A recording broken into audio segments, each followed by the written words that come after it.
세상에 기생이 좋아서 기생으로 살고 싶은 여자가 어디 있겠습니까? 그냥 여자들은 보통 그냥 날 사랑해주는 남자 만나서 하나님이 주시면 아기 낳고 아기와 함께 그냥 살다가 그런 거 좋아하잖아요. 그게 평범하잖아요. 그러니까 기생으로 산다는 것은 원해서 하는 사람은 아마 아무도 없을 거예요. 그런데 기생이 주인공인 얘기가 오늘 본문에 나오거든요. 참 이상하다. 왜 성경에 기생 얘기가 나올까? 이따가도 얘기하겠지만 기생이라고 하는 자나라고 하는 히브리 단어가 그냥 춤추고 술 따르는 기생이 아니고 매춘부란 뜻이에요. 매춘부란 뜻인데 한국 번역이 그냥 기생이라고 해놨지만 근데 참 이상하다. 이런 얘기를 뭐하러 했을까? 근데 여러분 아세요? 이 기생 라합, 어떤 기생 라합이라고 하는 이 얘기가 성경에 무려 4권에 걸쳐서 나와요. 오늘 본문에 여호수아에도 나오고요. 그리고 마태복음에 나오고 그리고 히브리서에도 나오고 야고보서에도 나오는 참 희한하죠. 이 어떤 기생의 얘기가 성경에 4권에 걸쳐서 다 나오는 걸 보니까 굉장히 중요한 여인이었던 것 같습니다. 예수님의 족보에도 기록되어 있는 이 여인, 인간적으로 본다면 너무 안 됐어요. 아까도 말씀드렸지만 기생하고 싶어 기생하는 사람이 누가 있겠습니까? 근데 어쩌다 해서 지금 기생으로 살고 있는 이 여인, 어떤 기생의 얘기를 통해서 오늘 여러분과 저의 삶 속에 각자에게 필요한 은혜가 있으시기를 주님의 이름으로 축원합니다. 자, 이 얘기는 이렇게 시작됩니다. 어떤 기생의 집에 일어난 사건으로부터 오늘 얘기가 시작되는데요. 그날도 다른 날과 다름이 없었습니다.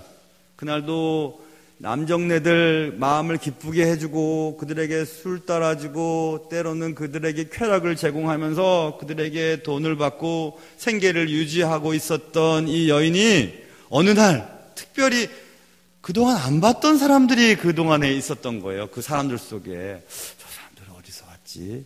평소에 안 보던 사람인데 근데 그 두 사람이 나중에 알고 봤더니 자기네 땅을 정탐하러 온 이스라엘의 정탐꾼이라는 사실을 알게 됐던 것입니다. 근데 또 때마침 왕이 그 소식을 전해 듣고 군사들을 풀어서 그놈들 잡아오라고 보냈어요. 그래 그놈들을 잡아오라고 명을 받고 군사들이 들이닥치자 이미 오늘 성경에 보면 이미 이 어떤 이 기생이 그 두 사람을 빼돌리고 여차여차해서 군사들을 돌아가게 하고 그리고 이스라엘 땅으로 다시 돌아가게 정탐꾼들을 돌아가게 만들었다. 이렇게 사건이 시작됐습니다.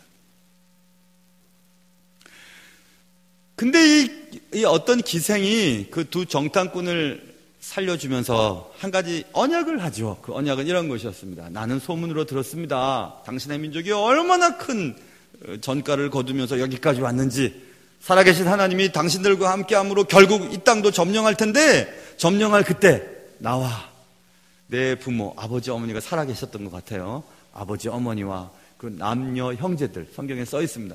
남녀 형제들을 생명을 구원해 주세요. 이렇게 얘기를 해요. 그러자 두 정탐꾼이 그렇게 하겠노라고 언약을 지키겠노라고 하고 이제 돌아가게 됐습니다. 그게 이제 오늘의 본문에 등장한 사건이었어요. 그렇다면 여기서 오늘 본문에 등장하는 이 어떤 기생, 이 기생은 어떤 사람이었을까? 이것입니다. 여리고성을 점령할 때 다 사람들이 죽었지만 이 어떤 기생의 집에 부모님과 그 남녀 형제들은 살았거든요. 어떻게 이런 일이 생겼을까? 이것입니다. 궁금한 것은 어떻게 기생이 그런 결정을 할 수 있었을까 하는 것에서부터 출발해야 될 것 같아요. 보세요. 아까 말했죠. 이 기생은 여리고 사람이었고요. 그리고 이 기생이 하는 일은 남정네들의 마음을 즐겁게 함으로 돈을 벌어서 그것을 가지고 생계를 유지했던 사람이었습니다.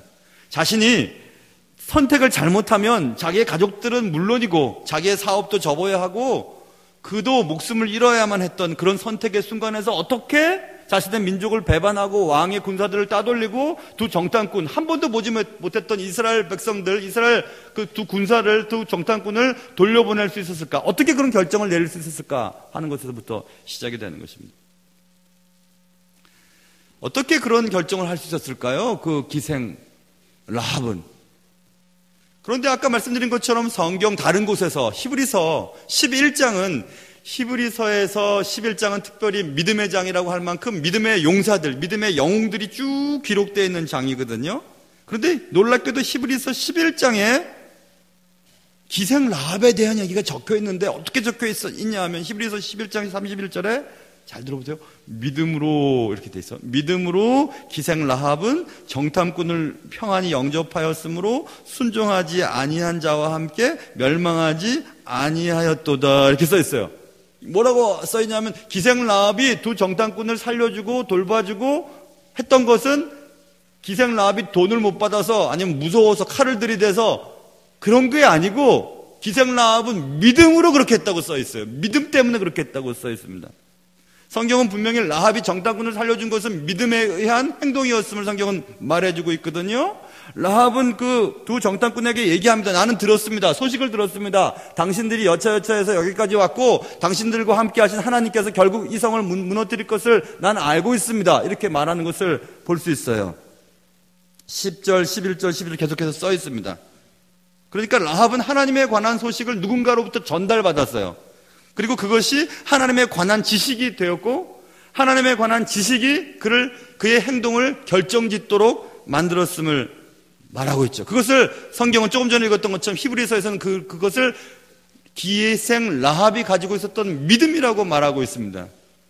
자, 그럼 믿음의 정의가 드러나죠. 믿음은 우리가 하나님에 대한 지식을 아는 것에 그치는 것이 아니라 하나님을 아는 지식이 우리의 많은 행동들을 할 때 영향을 준다는 거예요. 그래서 하나님의 뜻대로 결정을 할 수 있도록 하는 것이 믿음이라는 것을 성경은 말해주고 있습니다. 그래서 우리가 여러분 오랫동안 성경을 알고 성경 암송도 잘하고 믿음의 가정에서 태어나서 또 믿음의 가정에서 태어나서 잘 자라고 교회생활 빤하니까 교회생활이 어떻게 굴러가는지도 다 알지만 우리가 하나님에 관한 지식을 많이 갖고 있어도 하나님에 관한 지식이 내가 하는 행동에 아무런 영향을 끼치지 않는다면 그 믿음 없는 거예요. 믿음 있는 사람이 아니에요. 하나님의 뜻이 분명히 이런데 우리는 이렇게 행동하고 있어요. 그 믿음 있는 게 아니에요. 그래서 성경은 분명히 기생 라합이 두 정탐꾼을 살려주고 그들을 돌려보낸 것은 하나님에 관한 지식이 그의 행동을 결정지어주게 했다. 그것을 믿음이었다. 이렇게 성경은 말해주고 있습니다. 그래서 성경은 이렇게 얘기하죠. 믿음은 들음에서 난다고. 로마서 10장에도 그러므로 믿음은 들음에서 나며 들음은 그리스도의 말씀으로 말미암았느니라 이렇게 써 있습니다. 들어야 돼요. 말씀을 들어야 믿음이 생겨요. 여러분 지금 이렇게 예배당에 앉아있지만 여러분이 어쩌다가 교회에 이렇게 다니게 됐을까요? 주일날 놀러 가지 않고 딴 데 가지 않고 주무시지도 않고 이렇게 왔을까? 언젠가 들은 말씀 때문에 그런 거예요. 시골에서 언젠가 주일학교 때문에 잔치가 벌어지고 성탄절날 떡 하나 준다니까 가보자, 뭐 성경학교 있으니까 가보자 가다가 말씀 듣고 찬송 듣고 뭐 그런 것들, 채플 미션 스쿨 다니면 채플에 들었던 어떤 말씀들, 또 누군가 전해주었던 구원의 말씀들, 그것이 들었다가 언젠가 기회가 되면 그것 때문에 찾아 나오게 되는 거거든요. 저는 신앙의 베이스가 천주교 쪽이에요. 왜냐하면 저희 부모님이 천주교 신자셨거든요. 저희 아버님 프란치스코, 기사님은 프란치스코고 저희 어머니 글라라예요. 프란치스코와 글라라가 되게 사랑하는 사이였는데 결혼을 하지 못했거든요. 그래서 아마 그 세례명도 그렇게 정해갖고 얼마나 사랑하는지 몰라요. 글라라가 프란치스코를. 근데 이렇게 막 사랑하고 막 그러는데, 저는 신앙의 베이스가 천주교 쪽이었었거든요. 천주교 막 나가기도 하고 막 그랬었어요. 근데 어릴 때 저는 교회가 좋았어요. 이상하죠? 제가 영가초등학교 나왔잖아요. 영가초등학교 제일 잘된 사람 중에서 한 명이라고. 아니, 그렇대요. 아무튼. 근데, 영가초등학교 다닐 때, 저희 반에 저희 친구 아버지가 목사님이셨거든요. 그래서 제 친구 아버지가 목사님이니까 자꾸 교회 나가자고 그래서 그 친구 아버지가 목회하는 교회에 나가기도 하고, 따라서 어디 가기도 하고 막 그랬었어요. 여름동양학교 가기도 하고 그랬었어요. 그럴 때 제가 제 친구를 보면서, 제 친구 아버지 목사님을 보면서 나는 절대 말 함부로 하면 안 되면 절대 나는 목사가 안 돼야지 생각했어요.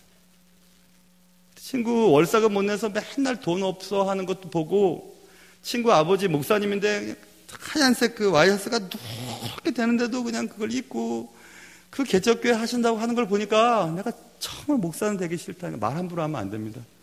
그래서 지금 제가 목사가 됐는데요. 그래서 제가 그때 그렇게 생각했죠. 그때 근데 그 친구 아버님 목사님이 가르쳐줬던 그 찬송가, 그리고 뭐 율동 그런 거 다 기억해요. 지금 하라면 정말 잘할 수 있어요. 시킬까봐 안 한다 그러는데요. 아무튼 제가 잘할 수 있어요. 그러니까 언젠가 들은 그 말씀이 결정적인 순간에 교회로 찾아나가게 하는 거죠. 그러니까 여러분 말씀을 들어야 돼요. 많이 안다고 생각할 게 아니라 말씀을 자꾸 들어야 돼요. 제가 1부 예배 때도 말씀드린 우리 장로님들 신앙이 좋은 이유는 1부 예배도 드리고 2부 예배도 드리는 장로님들이 많거든요. 똑같은 말씀을 자꾸 듣는 거예요. 똑같지도 않지만은. 하여튼 자꾸 듣는 거예요. 새벽 예배를 자꾸 강조하는 이유도 자꾸 말씀을 듣는 거예요. 말씀을 자꾸 들으면 언젠가 그게 쌓여가지고 결정적인 순간에 그래 그랬지. 내가 이렇게 행동하면 저렇게 행동해야지 하고 내 행동에 영향을 주게 돼요.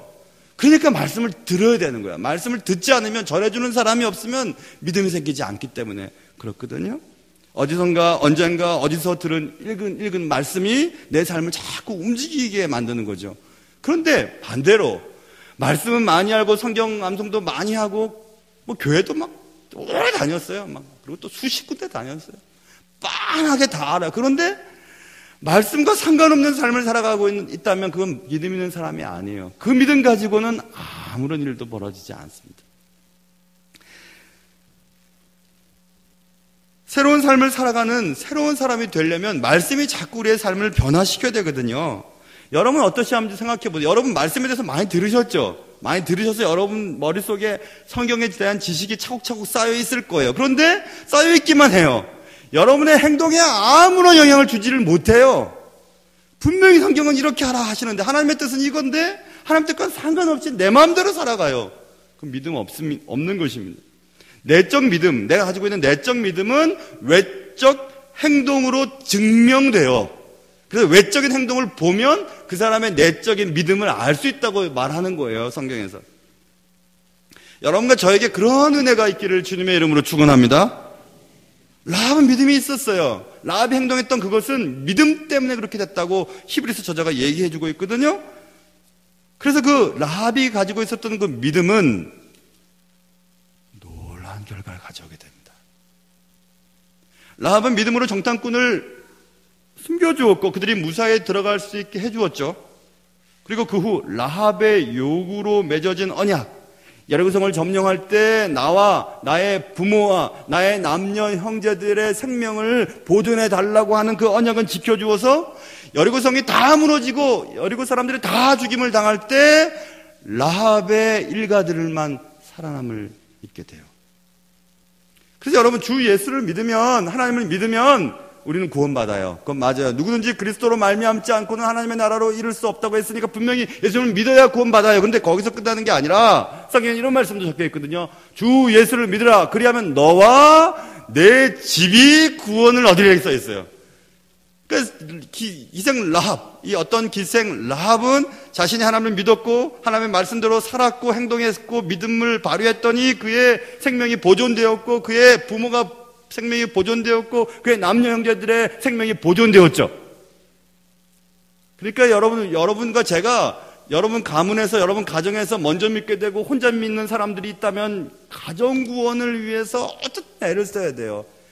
여리고성 앞에 이스라엘 사람들이 막 6일 동안 한 바퀴씩 계속 돌고 7일째는 7바퀴 돌면서 막 하기 전까지 그 어떤 기생 이 라합이 오늘 7일째인데 아무튼 7일 이스라엘 사람들이 올 때부터 아버지, 어머니 제발 우리 집에 좀 와 계세요. 언약 맺었잖아요. 그 집에서 이렇게 붉은 줄을 달아내렸을 때 이스라엘 사람들이 그 붉은 줄을 달아내는 그 집만큼은 공격하지 않기로 언약했잖아요.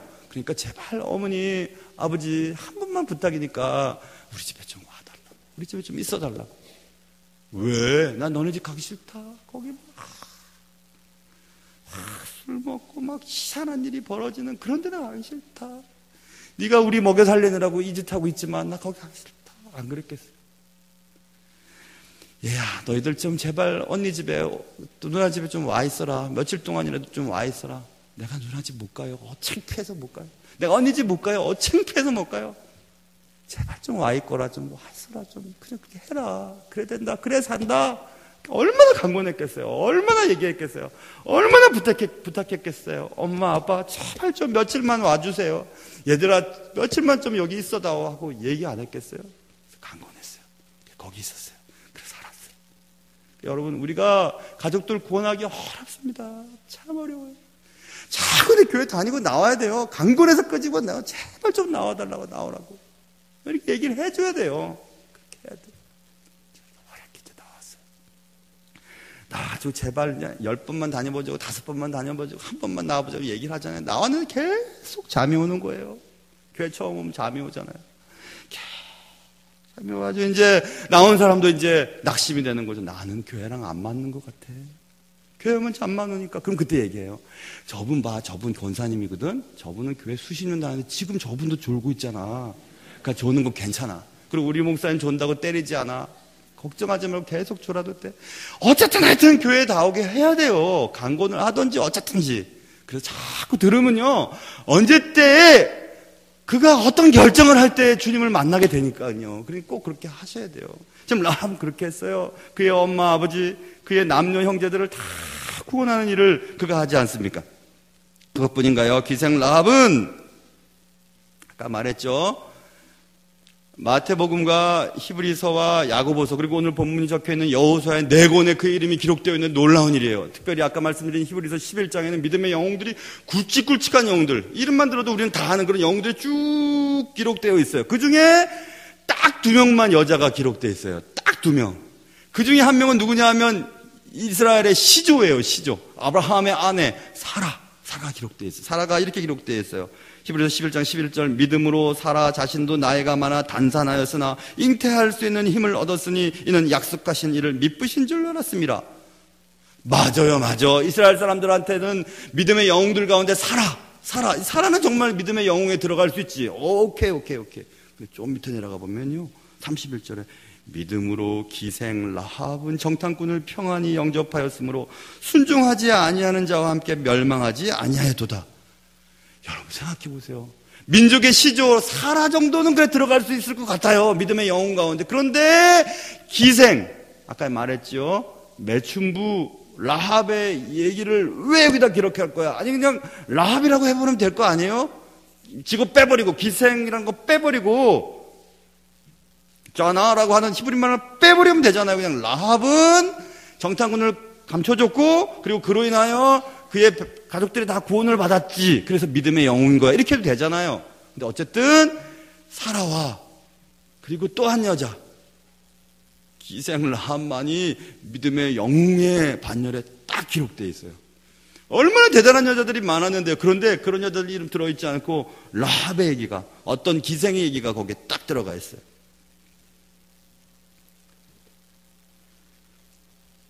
그리고 여러분, 이 어떤 기생, 오늘 주인공인 라합이요, 2 정탐꾼을 구해줬잖아요. 근데 유대인의 이제 글들에 나와 있고 정설이라고 할 수는 없어요. 근데 그럴 수도 있어요. 그 2 정탐꾼 중에 한 사람의 이름이 살몬이었을 것이다. 그리고 살몬과 결혼해요. 살몬과 결혼한 얘기는 성경에 써 있고요. 라합이 살몬과 결혼해서 누구를 낳죠? 보아스를 낳아요. 룻의 남편인 보아스. 보아스가 누군데요? 보아스가 누구죠? 다윗의 증조 할아버지예요. 증조 할아버지. 그럼 보아스를, 룻을 읽어보면 보아스의 인품이 얼마나 좋은지 몰라요. 가난하고 약하고 연약한 자들을 돌봐주고 세심하고 얼마나 젠틀하고 친절하고. 근데 그 보아스의 성품은 어디서 왔을까요? 엄마가 잘 기르지 않았을까요? 그의 엄마 라합, 어쩔 수 없어가지고 몸을 팔고 술을 팔고 그렇게 해서 하여튼 가정을 먹여 살리려고 애썼던 그 누구든지 되기 싫었던 그 기생.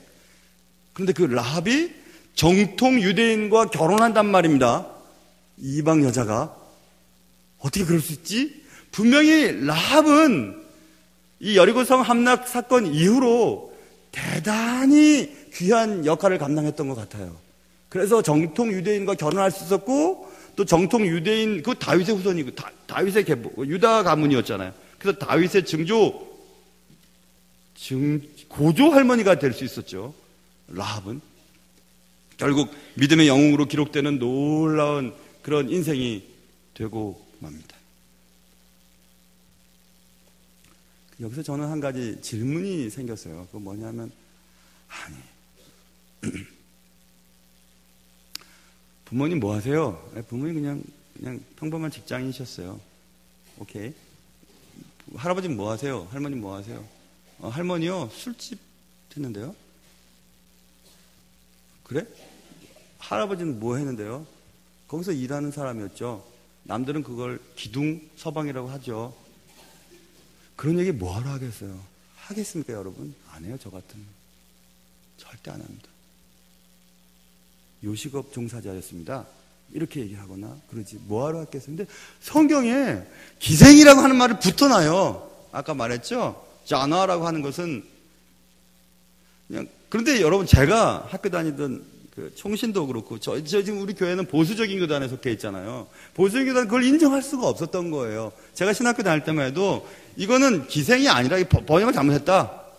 자나라고 하는 단어는 저 밑으로 한번 내려가 보면은 그 숙박업 종사, 숙박업에 종사하는 그런 걸 앞에다 갖다 놓고 기생 라합이 아니라 여간업자였다 이렇게 해석을 했어요. 그래서 보수적인 학자들의 주석에는 다 여간업자로 써 있어요.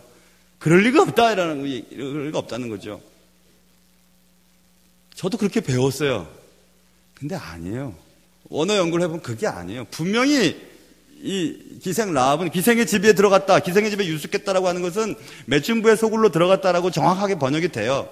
그리고 또 많은 고증들이 있지 않습니까? 물론 시대가 좀 떨어지긴 했지만 로마 시대 때에 유곽에 들어갔다. 그러니까 그 당시에 이제 숙박업에 들어갔다가 계산하고 나온 계산서가 막 발견이 되곤 해요. 고고학적으로.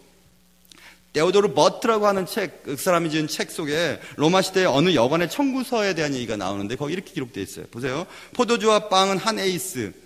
에이스는 화폐 단위입니다. 포도주와 빵을 위해서는 한 에이스를 제공했고, 뜨거운 식사를 위해서는 2에이스를 제공했고, 노새를 위한 건초. 노새를 위한 건초. 지금 말하면 뭐 자동차 휘발유 값이겠죠. 건초에 2에이스. 그 다음 계산서에 써있어요. 마지막에 여자 한 명에 8에이스라고 적혀 있어요. 뭐 때문에 그렇게 여자에게 돈을 많이 썼을까? 답이 나오잖아요. 그렇죠? 아무리 보수적인 학자들이 우리가 성경에 그런 말을 썼겠어? 다윗 고조 할머니가 그러면 매춘부란 말이야? 그거 아니지. 우리가 굳이 성경 말씀을 그렇게 거룩하게 포장할 필요가 없어요. 분명히 성경은 기생 라합이라고 계속해서 반복적으로 쓰고 있고, 히브리서에서도 야고보서에서도 그렇게 얘기하고 있거든요. 야고보서에서는 분명히 이렇게 얘기했어요. 기생 라합이 한 의로운 행동이 그를 구원했다. 이렇게 써있고, 분명히 이렇게 써있어요. 기생이라고 써있어요. 그런데 여러분과 제가 아까도 말씀드린 것처럼 왜 근데 굳이 다윗이라고 하면 이 민족의 최고의 왕이고, 유다 가문이라면 최고의 가문이고, 예수 그리스도라면 최고의 메시아의 계보 속에 왜 굳이 이 라합을 집어넣냐? 빼도 되는데, 그리고 기생이라고 하는 말을 왜 붙이냐? 왜 붙일까? 아무리 생각해도 이상해요. 부끄러운 과거를 의도적으로 숨기려고 하는 것은 당연한 우리의 정상적인 반응이거든요.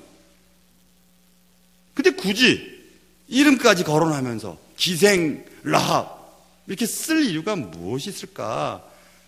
창피하게. 근데 여러분, 전 이런 게 참 좋아요. 성경의 이런 서술 방식이 너무 좋아요.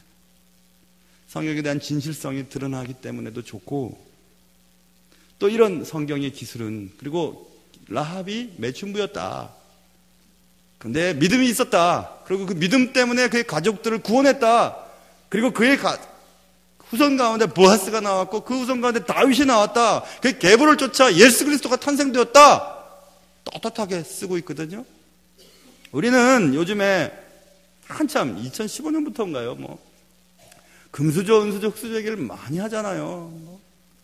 근데 저처럼 나와 같은 흑수저도 하나님이 얼마든지 쓰실 수 있겠구나 이런 생각을 하니까 더 기분이 좋고, 세상에 잘생긴 사람들 참 많고, 어떤 목사님들이 그러대요.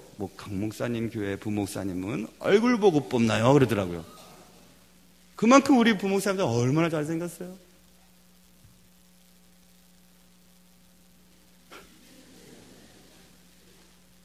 그리고 또 공부 많이 한 사람 얼마나 많아요. 똑똑한 사람 얼마나 많습니까? 가문 좋은 사람 얼마나 많습니까? 재능 있는 사람 얼마나 많습니까? 외국어 잘하는 사람 얼마나 많습니까? 그런 사람들만 하나님이 쓰신다면 나 그런 하나님 믿고 싶지 않아요. 왜냐하면 난 못생겼으니까, 난 머리도 나쁘니까, 배운 것도 없으니까, 나 같은 건 아예 하나님이 안 쓰실 테니까 난 마음대로 살고 싶어요. 근데 오늘 성경은 라합 기생이었어. 기생이었단 말이야. 떳떳하게 기록해 두면서 우리에게 얼마나 큰 소망을 가져다 주는지 몰라요.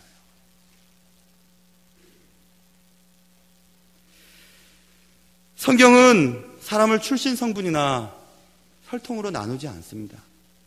물론 인간적인 기준에 따라 구분짓지도 않고요. 성경에서 말하는 인간의 가치는 인간의 조건에 의해서 결정지어지는 것이 아니고, 하나님의 말씀을 알고 그 하나님의 말씀을 삶의 변화에 애를 쓰면서 삶을 자꾸 변화시키고 조정해 나가는 그 크기에 따라서 그 사람은 가치 있는 삶이라고 말하는 법이 있어요. 그러므로 하나님은 사람들이 가진 믿음과 그 믿음에 따른 행동에 관심을 가지고 있지, 그 사람이 누린 것, 그 사람이 이루어놓은 업적에 의해서, 그 사람의 외모와 그 사람의 가진 배경에 의해서 그 사람을 판단하지 않아요. 그래서 저는 이런 얘기들을 읽을 때 더 기뻐요. 대단한 사람, 키도 크고 머리도 푹실푹실한 압살롬이나 다윗이나 사울 같은 얘기, 또 머리가 좋아가지고 외국어를 감당했던 바울 같은 얘기, 그것도 물론 은혜가 되지만, 비천하고 쓸모없고 사람들에게는 손가락질을 당하는 이런 사람들의 얘기가 기록되어 있고, 이런 사람들의 자손의 후손을 통해서 예수 그리스도가 탄생되었다는 사실이 얼마나 기쁘고 얼마나 감사하고 얼마나 감격이고 얼마나 기분 좋은 일인지 몰라요. 그래서 주님이 우리에게 필요하구나. 그래서 주님은 모든 사람들에게 희망이 되는구나. 주님은 모든 사람들이 믿고 따라갈 수 있는 구주가 되실 수 있구나, 이런 생각이 오늘 우리가 다루고 있는 이 어떤 기생에 대한 이야기는 사람 대접 제도로 받지 못하고 가진 것에 의해서, 누린 것에 의해서, 얻은 것에 의해서, 갖고 태어나는 것에 의해서 사람을 판단하는 이 시대에, 하나님의 나라에서는 그 어느 누구도 차별받지 않고 똑같이 하나님이 그에게 기대하시고 그의 믿음을 바라시고 그의 믿음의 방식대로 그를 대우하신다는 사실을 알려주게 됩니다. 하나님은 누구든지 여자처럼만 하면 자신도 구원받고 가족도 살리고 믿음의 영웅들의 반열에 들 수 있으니까 잘해보라고, 실망하지 말라고, 일어나라고, 다시 할 수 있다고 우리에게 말씀하고 있는 구절이 이런 말씀. 바울은 그것을 알았어요. 바울은 모든 것이 다 완벽했고 똑똑했지만 그의 입에서는 이런 말이 나옵니다. 갈라디아에 교회에 보낸 편지 속에서 갈라디아서 3장 28절, 너희는 유대인이나 헬라인이나 종이나 자유인이나 남자나 여자나 다 그리스도 예수 안에서 하나다, 이렇게 말하고 있고요. 골로새서 3장에서 거기에는 헬라인이나 유대인이나 할레파나 무할레파나 야만이나 스구디안이나 종이나 자유인이 차별이 있을 수 없나니 오직 그리스도는 만유시요 만유 안에 계시느니라, 이렇게 또 말씀했고요. 로마서 10장에 보면 유대인이나 헬라인이나 차별이 없습니다. 한 분이신 주께서 모든 사람의 주가 되사 그를 부르는 모든 사람에게 부유하시도다. 누구든지 주의 이름을 부르는 자는 구원을 받으리라, 이렇게 말씀했습니다. 누구든지. 어릴 때 저희 어머님이 그런 말씀하셨어요. 어머님들 세대는 다 똑같았고, 그때는 왜 그랬는지 다 남자아이들 공부시키느라고, 여자애들 똑똑하면 다 네 오빠 공부시켜야 돼, 네 남동생 공부시켜야 돼, 다 뒤로 물렸잖아요. 그래서 지금도 여러분 마음속에 그런 거 있죠. 난 내 오빠보다도 훨씬 공부 잘했는데 오빠 공부시키고 나는 이렇게 되고, 그렇게 여러분 말하지만 믿을 수 있을지 안 믿을지 모르겠어요. 정말 똑똑했는지. 이 어떤 기생, 이 라합은 문맥을 보니까 자기 부모님 봉양해야 되고 남녀 형제들을 먹여야 되는 맏딸이었음이 거의 틀림없어요. 이 기생 라합, 아까 얘기했죠. 누가 기생하고 싶은 사람이 있겠어요? 누가 그러고 싶겠어요? 어쩔 수 없어서 이렇게 삶을 살았지만 이 사람의 삶이 그렇게 끝나지 않았어요. 하나님을 사랑하셨어요. 붙잡아 주셨어요. 하나님에 관한 소식을 듣게 되고 믿음이 생기고 믿음으로 결단하고 행동했더니 놀라운 믿음의 가문에 믿음의 영웅 만들어 주셨어요. 그를 구원하셨고 그의 부모님을 구원하셨고 그의 형제 자매들을 구원하셨어요. 그를 통하여 보아스가 낳고 다윗이 낳고 예수 그리스도가 그의 가문에 탄생되게 되었습니다. 그것을 은혜라고 합니다. 사랑하는 성도 여러분, 여러분의 가문이, 여러분의 인격이, 여러분의 외모가, 여러분의 가진 것이, 여러분의 배경이, 여러분의 환경이 어떻더라도 상관없어요. 예수를 잘 믿으시고 예수 안에서 인정받으시고 하나님 나라에 귀하게 믿음의 반열에 들 수 있는 귀한 은혜가 여러분과 저의 삶 속에 있기를 주님의 이름으로 축원합니다. 하나님 아버지, 오늘 이 라합 얼마나 힘들었을까. 자기 아니면 아버지 어머니 먹여 살릴 수 없고 남자 여자 형제들 어떻게 먹여 살릴 수 없어서 누가 기생되고 싶어서 기생했을까. 그래도 그는 그렇게 살았습니다. 그러나 그가 소식을 전해 듣고 믿음이 생기고 하나님에 관한 지식이 그의 삶의 행동에 놀라운 결정적인 영향력을 주었습니다. 그리고 그는 그의 가족들을 구원했고 믿음의 반열에 들었고 영웅이 되었고 하나님의 나라의 메시아의 계보에 드는 위대한 여인이 되었습니다. 사랑하는 주님, 우리는 때로 가진 것이 없고 때로는 배운 것이 없고 때로는 믿을 사람 없고 외모도 출중하지 못하며 많이 읽어도 이해되지 않아서 나는 왜 이럴까 할 때가 많지만 하는 것마다 안 되고 했던 사업은 다 실패하고 누구도 알아주지 아니하고 자존심 상하고 자존감 사라지고 자녀들까지도 나를 함부로 여기는 이때라도 하나님 잘 붙잡게 하시고 하나님 안에서 예수 잘 믿다가 하나님이 인정하시는 사람들이 되어 주의 나라에 들어갈 수 있도록 도와주시옵소서. 귀하신 예수님의 이름으로 기도합니다. 아멘.